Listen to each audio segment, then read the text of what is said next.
Hari yang seharusnya menjadi momen paling bahagia justru berubah jadi panggung penghinaan. Di tengah gemerlap gedung mewah dan tamu-tamu berkelas, seorang ibu tua datang dengan pakaian sederhana, membawa senyum penuh doa. Tapi sang menantu dengan tatapan sinis dan suara tajam merendahkannya di depan semua orang. Tak ada yang berani bicara, sampai sang putra akhirnya berdiri. Hidup sering memberi kita pelajaran lewat cara yang tak terduga. Kadang lewat air mata, kadang lewat penyesalan. Di setiap cerita, selalu ada makna yang menunggu untuk kita temukan. Selamat datang di Diana Bercerita, tempat di mana setiap kisah menjadi cermin kehidupan. Dukung terus channel ini dengan cara subscribe, like, dan bagikan agar semakin banyak hati yang tersentuh oleh kisah nyata penuh makna seperti ini. Langit sore Jakarta tampak oranye keemasan, memantul di dinding kaca gedung megah tempat resepsi pernikahan Dimas dan Fania berlangsung. Lampu gantung kristal berkilauan, musik lembut mengalun, dan para tamu berdatangan dengan busana glamor. Semua tampak sempurna, kecuali satu hal, kehadiran seorang wanita tua berkerudung sederhana yang berdiri canggung di depan pintu. Dialah Busari, ibu Dimas.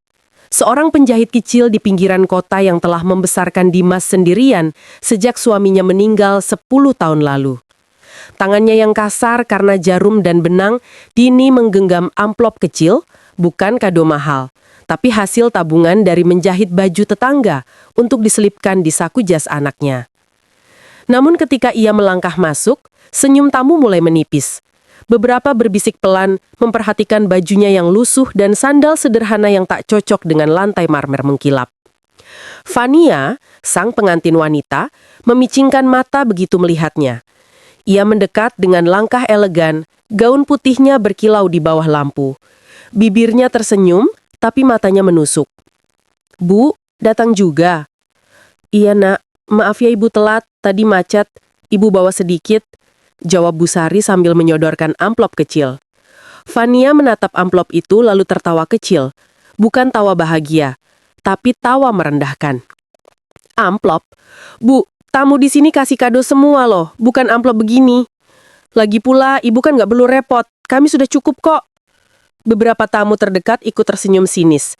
Ada yang menutup mulut menahan tawa. Wajah Busari memerah, tapi ia tetap menunduk sopan. "Ibu cuma ingin memberi sedikit tanda kasih. Untuk doa, nak." Dimas, sang pengantin pria yang berdiri di samping Fania hanya terdiam. Ia melihat semua itu tapi mulutnya terkunci. Mungkin malu, mungkin takut mempermalukan istrinya di depan tamu. Fania melanjutkan dengan nada tajam, suaranya cukup keras untuk didengar seluruh ruangan. "Bu, kalau datang ke pesta modern begini seharusnya pakai baju yang pantas. Ini bukan kondangan kampung." Sekejap, suasana hening. Beberapa tamu pura-pura tersenyum, tapi jelas rasa tidak nyaman memenuhi udara. Busari menunduk, menatap lantai, berusaha menahan air mata yang sudah menggenang di sudut mata. "Maaf nak, ibu nggak tahu harus pakai apa." "Ya sudah, nggak apa-apa. Yang penting jangan bikin suasana aneh ya." Kalimat itu seperti belati. Dimas akhirnya menarik napas dalam. Ia menatap ibunya. Wanita yang dulu menjahit seragam sekolahnya hingga larut malam, yang berjualan kue demi membayar kuliahnya. Dan kini, di depan semua orang, ibunya direndahkan oleh wanita yang ia pilih jadi istri. Dimas menatap Fania tajam. "Cukup, Van?" "Apa?" "Aku bilang cukup. Jangan bicara seperti itu pada ibu." Ruangan mendadak sunyi. Musik berhenti. Semua mata tertuju pada mereka. Fania terdiam. Wajahnya menegang, mencoba mempertahankan senyum palsu. "Aku cuma bilang yang sebenarnya, Mas. Ibu datang dengan cinta," potong Dimas keras. "Ibu datang dengan cinta dan doa. Sesuatu yang mungkin gak bisa kamu beli dengan uang." Tamu-tamu mulai saling pandang, beberapa menunduk, merasa malu atas tawa mereka sebelumnya. Busari menatap anaknya dengan mata berkaca-kaca. "Dimas, sudah nak jangan ribut di depan orang." "Tidak, Bu. Selama ini aku diam karena aku pikir cinta bisa menyatukan segalanya. Tapi hari ini, aku sadar cinta tanpa hormat cuma omong kosong." Fania tampak goyah. Ia berusaha tersenyum lagi, tapi suaranya bergetar.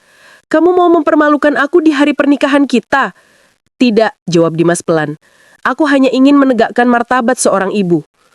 Suara tepuk tangan kecil terdengar dari salah satu sudut. Seorang tamu tua berdiri, diikuti beberapa lainnya. Perlahan tepuk tangan itu menyebar, membanjiri ruangan. Fania menatap sekeliling, wajahnya pucat. Dimas lalu berjalan menghampiri ibunya, menunduk dan mencium tangannya. Maafkan aku, Bu.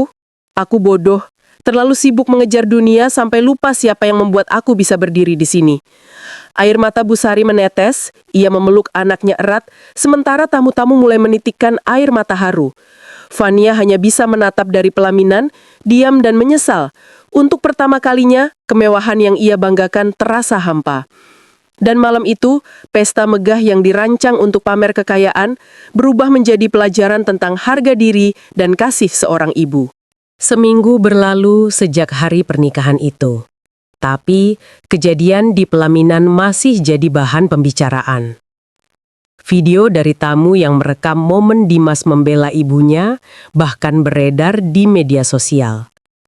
Judulnya sederhana. Anak laki-laki yang tak malu membela ibunya di hari pernikahan. Komentar netizen membanjiri kolom video itu. Sebagian menyanjung Dimas, sebagian mengkritik sikap Fania. Namun di balik layar, kehidupan rumah tangga Dimas dan Fania jauh dari harmonis. Setiap malam, pertengkaran kecil selalu muncul.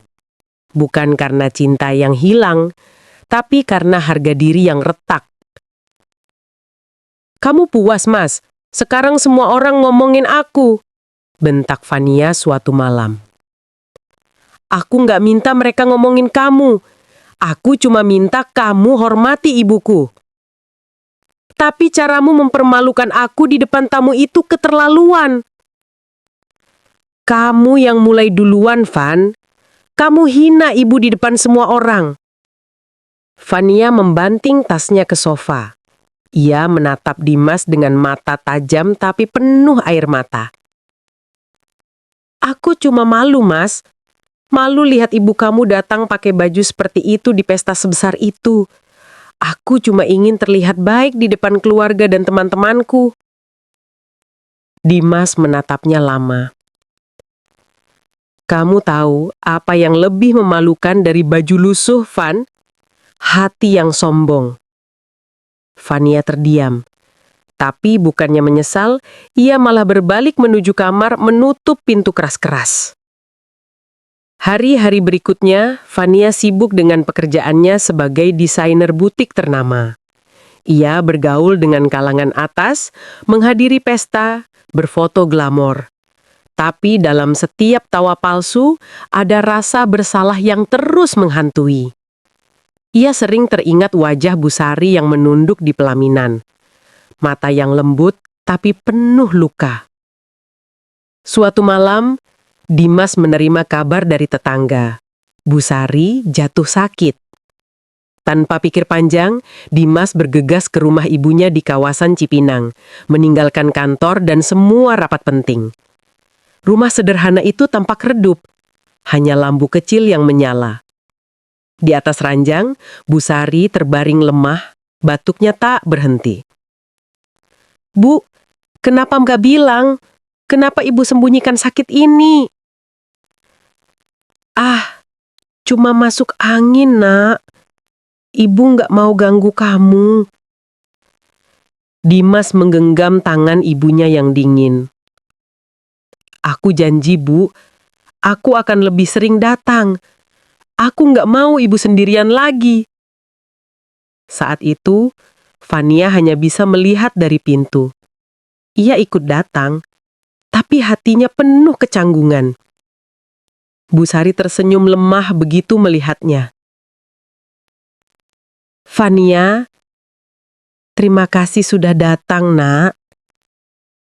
"Iya, Bu," jawab Fania lirih, matanya menunduk. Tak ada kata maaf keluar malam itu. Tapi dalam diam, air mata Fania jatuh. Untuk pertama kalinya, tanpa make up, tanpa kamera, tanpa gengsi. Beberapa hari kemudian, kondisi Bu Sari memburuk. Dimas memutuskan membawa ibunya ke rumah sakit.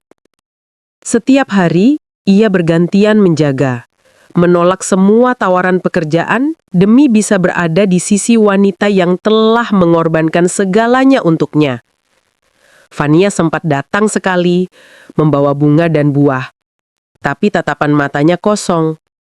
Takut menatap wajah Busari terlalu lama. Hingga suatu sore, Busari memanggil Dimas pelan. "Nak." "Iya, Bu. Ibu butuh apa?" "Ibu cuma mau bilang, jangan benci Fania. Mungkin dia belum paham rasanya jadi ibu. Tapi suatu hari nanti, dia akan mengerti." Dimas menggigit bibir, menahan tangis. "Ibu masih bisa sembuh, Bu. Jangan bicara seperti itu. Kalau nanti ibu nggak ada, tolong jaga rumah ini, tempat kamu tumbuh. Dan tolong maafkan siapapun yang pernah menyakiti ibu." Itulah malam terakhir Busari. Pagi berikutnya, ia pergi dengan tenang, meninggalkan dunia yang sering menghakiminya karena kemiskinan, tapi juga meninggalkan cinta yang tak pernah menuntut balasan. Pemakaman Busari sederhana, tapi banyak yang datang. Tetangga, pelanggan jahit, teman-teman lama, bahkan beberapa tamu yang dulu hadir di pesta pernikahan ikut menunduk. Dimas berdiri di samping makam, matanya merah. Di belakang, Fania berdiri diam, mengenakan pakaian hitam polos tanpa perhiasan. Tangannya gemetar melihat suaminya sujud di atas tanah basah. Setelah semua orang pulang, Fania mendekat perlahan. "Bu, maaf," bisiknya pelan. "Maaf karena aku dulu sombong. Aku hina ibu, padahal ibu cuma ingin membahagiakan kami. Aku bodoh, Bu. Aku terlalu buta oleh gengsi." Air matanya jatuh membasahi tanah makam. Dimas berdiri di sampingnya, tapi tak berkata apapun. Ia hanya memandangi istrinya, wanita yang akhirnya belajar makna kehilangan. Sejak hari itu, Fania berubah. Ia meninggalkan pekerjaannya di butik besar dan membuka usaha kecil menjahit bersama ibu-ibu di lingkungan Busari dulu tinggal. Di dinding tokonya, ia menggantung foto seorang wanita berkerudung sederhana dengan senyum lembut. Tulisan di bawahnya berbunyi, "Dari tangan yang kasar, lahir cinta yang halus." Suatu sore, seorang pelanggan bertanya, "Bu, siapa di foto itu?" Fania tersenyum pelan. "Beliau, ibu mertua saya. Seorang wanita yang mengajarkan saya arti hormat dan cinta tanpa pamrih." Angin sore berhembus lembut, menggerakkan tirai toko kecil itu. Dan di antara suara mesin jahit dan tawa pelanggan, Fania tahu. Meski penyesalan datang terlambat, tapi selama hati masih hidup, kesempatan untuk berubah selalu ada. 3 tahun telah berlalu sejak kepergian Busari. Waktu berjalan pelan tapi pasti, membawa luka dan penyesalan Fania menuju arah yang tak pernah ia duga. Ia kini tinggal di rumah sederhana peninggalan ibu mertuanya, bukan di apartemen mewah yang dulu ia banggakan. Tapi entah mengapa, di rumah kecil itu, hidupnya terasa lebih tenang. Setiap pagi, Fania membuka pintu toko kecilnya yang bertuliskan, "Rumah Jahit Sari." Di dalamnya, beberapa ibu rumah tangga sedang sibuk menjahit pesanan pelanggan. Suara mesin jahit berpadu dengan tawa ringan mereka. Tak ada lagi nada tinggi, tak ada lagi gengsi, hanya kerja keras dan rasa syukur. Di dinding toko tergantung foto Busari dengan senyum lembutnya. Di bawahnya tertulis kalimat yang kini jadi moto hidup Fania. Kesederhanaan bukan kekurangan, tapi keindahan yang hanya bisa dilihat oleh hati yang bersih. Setiap kali menatap foto itu, dada Fania terasa sesak sekaligus hangat. Ia masih sering menangis diam-diam saat mengingat masa lalunya. Betapa sombongnya dulu ia memperlakukan wanita berhati besar itu. Tapi air mata itu kini bukan lagi tanda penyesalan, melainkan rasa terima kasih yang mendalam. Dimas masih bekerja sebagai arsitek di perusahaan swasta. Tapi setiap sore, ia pulang lebih awal untuk membantu istrinya di toko. Ia yang mengurus keuangan, sedangkan Fania fokus menjahit dan melatih ibu-ibu muda.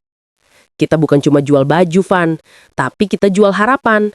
Ibu pasti seneng lihat kamu begini, ujar Dimas suatu sore. Fania tersenyum kecil, menatap suaminya yang kini jauh lebih dewasa dari dulu. Aku cuma ingin menebus kesalahan, Mas, sedikit saja. Kalau saja waktu bisa diulang. Nggak perlu diulang, karena dari kesalahan itu, kamu belajar jadi orang yang lebih baik. Setiap bulan, Fania menyisihkan sebagian keuntungan tokonya untuk kegiatan sosial. Memberi pelatihan menjahit gratis untuk ibu-ibu tunggal dan remaja putri dari keluarga miskin. Di matanya, setiap wajah lelah mereka mengingatkannya pada Bu Sari.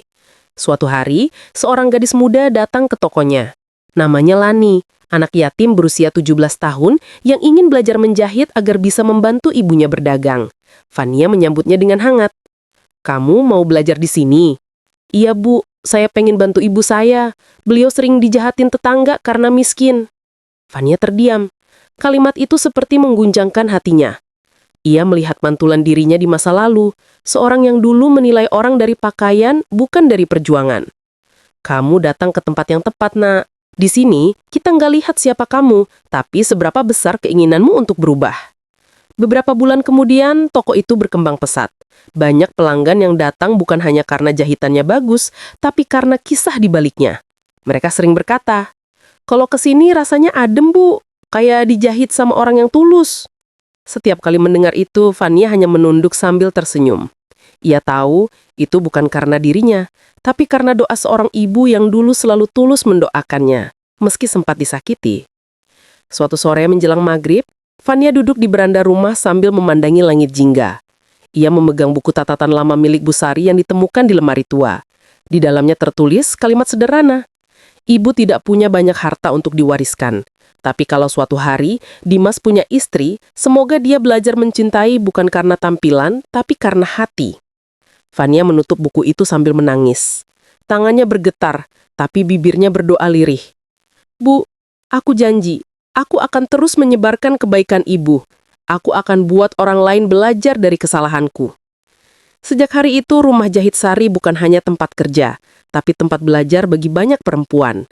Dari situlah lahir gerakan kecil bernama Benang Kasih, sebuah komunitas sosial yang memberikan pelatihan gratis dan bantuan untuk para ibu di seluruh Jakarta. Banyak media lokal meliput kisahnya. Namun setiap kali diwawancara, Fania hanya menjawab sederhana. Semua ini bukan karena saya. Ini karena seorang ibu sederhana yang dulu saya sakiti, tapi tetap mencintai saya tanpa syarat. Kini setiap kali ia melihat gadis-gadis muda belajar menjahit di tokonya, ia selalu berkata, jangan pernah malu dengan kesederhanaan. Orang yang benar-benar berharga bukan yang kaya harta, tapi yang kaya hati. Dan di setiap akhir hari, ketika toko mulai sepi, Fania sering memandangi foto Bu Sari sambil berbisik. Bu, terima kasih sudah mengajarkanku dengan cara paling keras tapi paling indah. Semoga di sana ibu tersenyum.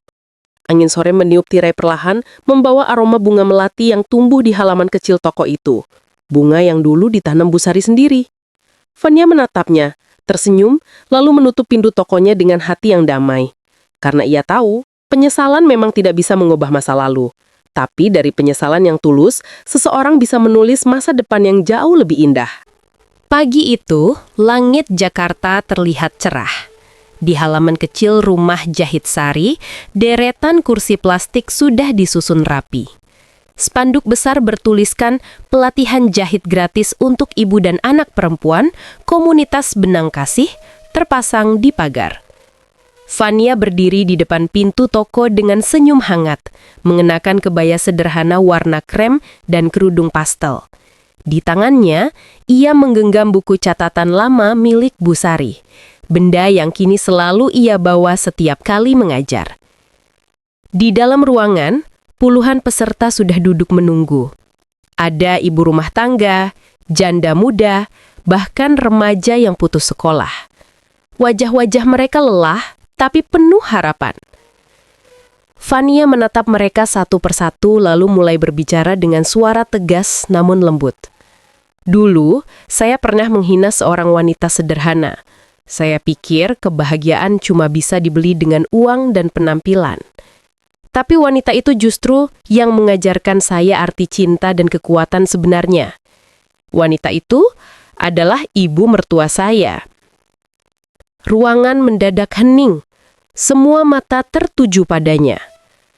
Saya berdiri di sini bukan karena saya hebat, tapi karena saya pernah jatuh begitu rendah.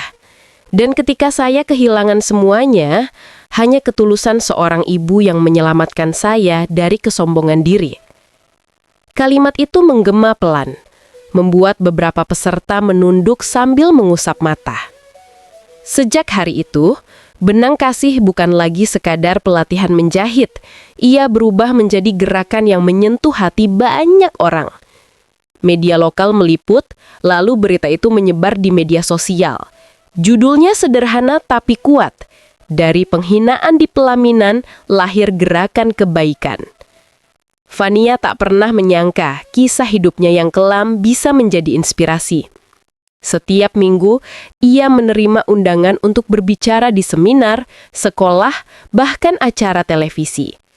Namun setiap kali berdiri di depan kamera, Fania tak pernah membawa kisah glamor. Ia selalu memulai dengan kalimat yang sama. Saya bukan siapa-siapa. Saya hanya seseorang yang pernah lupa bagaimana caranya menghargai. Dimas selalu mendukung dari jauh. Ia yang menyiapkan materi presentasi, ia juga yang mengingatkan agar istrinya tak terlalu lelah. Van, kamu sudah capek, istirahat dulu ya. Gak apa-apa mas, kalau aku berhenti, siapa yang bantu mereka belajar? Senyumnya tulus. Tak lagi ada ambisi untuk dipuji, hanya keinginan untuk memberi arti. Suatu hari, sebuah universitas mengundangnya untuk berbicara di acara Perempuan dan Keteguhan Hati. Di hadapan ratusan mahasiswa, Fania membagikan kisahnya. Ia bercerita bagaimana kesombongan bisa menghancurkan keluarga, tapi juga bagaimana penyesalan bisa menumbuhkan harapan. Saat selesai bicara, seluruh auditorium berdiri dan bertepuk tangan. Seorang mahasiswa perempuan mendekat dengan mata berkaca-kaca. Bu, saya kehilangan ibu sejak kecil. Tapi waktu ibu bercerita, saya merasa seperti mendengarnya bicara lewat suara ibu. Fania tertegun. Ia memeluk gadis itu erat-erat. Kalau begitu, peluk ini untuk dua ibu kita, katanya sambil tersenyum. Malamnya, Fania duduk di beranda rumah. Angin membawa aroma bunga melati yang baru mekar. Ia memandangi langit dan berkata pelan, Bu Sari, lihatlah, dari luka yang ibu tinggalkan, tumbuh taman kebaikan yang tak pernah aku bayangkan. Dimas datang membawa 2 cangkir teh hangat. Aku bangga sama kamu. Aku cuma meneruskan apa yang ibu mulai, Mas. Iya, tapi ibu pasti seneng lihat kamu sekarang. Dulu kamu malu punya ibu sederhana, sekarang kamu justru belajar dari kesederhanaannya. Fania tertawa kecil. Ironis ya, tapi mungkin memang begitu cara Tuhan bekerja. Kadang kita harus kehilangan dulu untuk belajar menghargai apa yang benar-benar berharga. Waktu terus berjalan, dan benang kasih tumbuh pesat. Cabang-cabang baru bermunculan di Bandung, Yogyakarta, bahkan Makassar. Banyak perempuan terinspirasi untuk membuka rumah jahit komunitas di daerah mereka. Mereka tak hanya belajar menjahit kain, tapi juga menjahit kembali harga diri mereka yang dulu robek oleh hidup. Dalam salah satu kunjungan ke cabang Bandung, Fania disambut dengan spanduk bertuliskan, "Selamat datang Ibu Fania, teladan perempuan tegar Indonesia." Ia terkejut membaca kata teladan itu. "Aku bukan teladan," katanya sambil tersenyum. Aku hanya perempuan yang pernah salah dan memilih untuk berubah. Malam itu setelah semua peserta pulang, Fania berdiri sendirian di ruang kelas kecil itu. Ia menatap mesin jahit tua yang diletakkan di pojok ruangan. Di atasnya ada tulisan kecil. Dari tangan seorang ibu lahir kekuatan perempuan. Ia tersenyum haru. Bu, sekarang aku tahu. Yang paling indah dari kehidupan bukan ketika kita tak pernah salah, tapi ketika kita mampu memperbaiki diri dengan tulus. Tetes air mata jatuh di pipinya, tapi kali ini bukan air mata duka, melainkan rasa syukur. Ia menutup pintu ruangan itu dengan senyum lega, sadar bahwa perjuangannya belum berakhir. Karena bagi Fania, benang kasih bukan sekadar nama komunitas, itu simbol bahwa luka bisa dijahit kembali, bahwa cinta bisa diperbaiki, dan bahwa seorang perempuan, betapapun jatuhnya, selalu punya kekuatan untuk berdiri lagi. Senja mulai turun di langit Jakarta. Warna jingga keemasan menari di jendela toko rumah jahit Sari. Tempat di mana suara mesin jahit biasanya menggema setiap hari. Tapi sore itu, suasananya berbeda. Sunyi. Tenang. Fania duduk di kursi kayu dekat jendela, memandangi foto Bu Sari yang tergantung di dinding. Ia memegang selembar surat lusuh yang baru saja ia temukan di dalam kotak kayu lama. Surat dengan tulisan tangan Bu Sari. Untuk Dimas dan calon istrinya. Begitu kalimat di atasnya. Tangan Fania gemetar saat membuka lipatan kertas itu. Bau kertas tua bercampur dengan wangi melati memenuhi ruangan. Isi surat itu sederhana, namun tiap katanya menembus hati.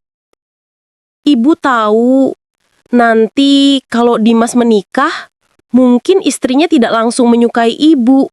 Tidak apa-apa, ibu tidak ingin disukai. Ibu hanya ingin kalian bahagia. Tapi tolong, siapapun dia, cintailah dia dengan sabar. Karena setiap perempuan punya caranya sendiri untuk belajar jadi ibu. Kadang lewat kesalahan, kadang lewat air mata. Kalau suatu hari dia menyakiti ibu, jangan marah. Peluklah dia. Karena di balik kesalahannya, pasti ada hati yang sedang mencari cinta. Air mata Fania jatuh satu persatu.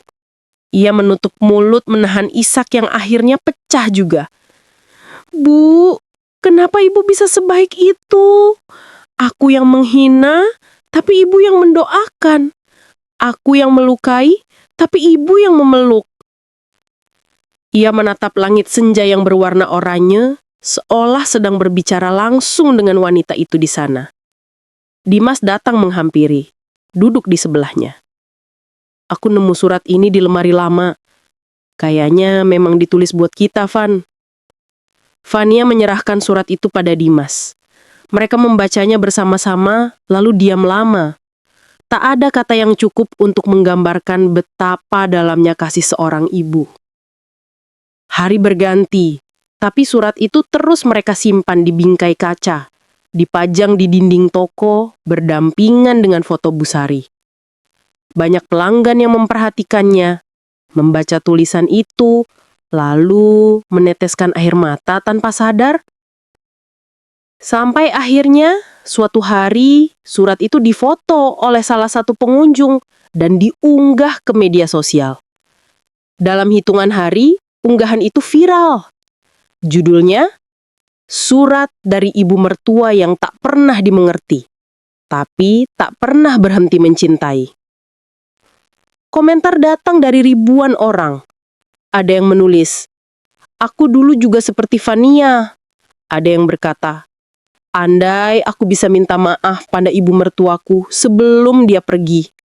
Dan banyak pula yang hanya menulis, "Terima kasih sudah mengingatkan aku untuk menghargai orang tua." Fania membaca semua komentar itu sambil menangis haru. Ia sadar, kisah hidupnya kini bukan lagi aib, tapi pelajaran. Luka yang dulu ia benci, kini menjadi cahaya bagi orang lain. Beberapa bulan kemudian, ia diundang ke sebuah acara televisi nasional bertemakan perempuan dan pengampunan. Saat duduk di depan kamera, Fania berbicara dengan tenang, tanpa naskah. Kalau saja waktu bisa diulang, aku ingin memeluk Ibu Sari dan bilang terima kasih sudah sabar menghadapi aku yang buta hati. Tapi aku tahu, Tuhan tak pernah memberi kesempatan yang sia-sia. Karena lewat kehilangan itulah, aku belajar memberi cinta tanpa syarat. Tepuk tangan menggema di studio. Tapi bagi Fania, penghargaan dan pujian bukanlah yang penting. Yang ia syukuri hanyalah satu hal. Ia tak lagi hidup dengan beban penyesalan, melainkan dengan rasa syukur karena diberi kesempatan untuk berubah. Malam itu, ketika semua kegiatan selesai, Fania pulang ke rumah. Ia membuka jendela kamarnya, menatap langit penuh bintang. Angin berhembus lembut, membawa suara samar seperti bisikan.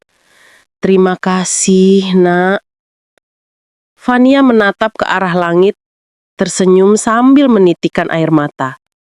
Aku yang seharusnya berterima kasih, Bu, karena dari kasih Ibu, hidupku berubah sepenuhnya.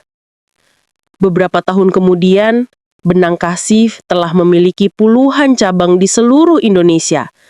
Nama Fania sering disebut dalam seminar, artikel, bahkan dokumenter. Tapi setiap kali ditanya rahasia kesuksesannya, jawabannya selalu sama.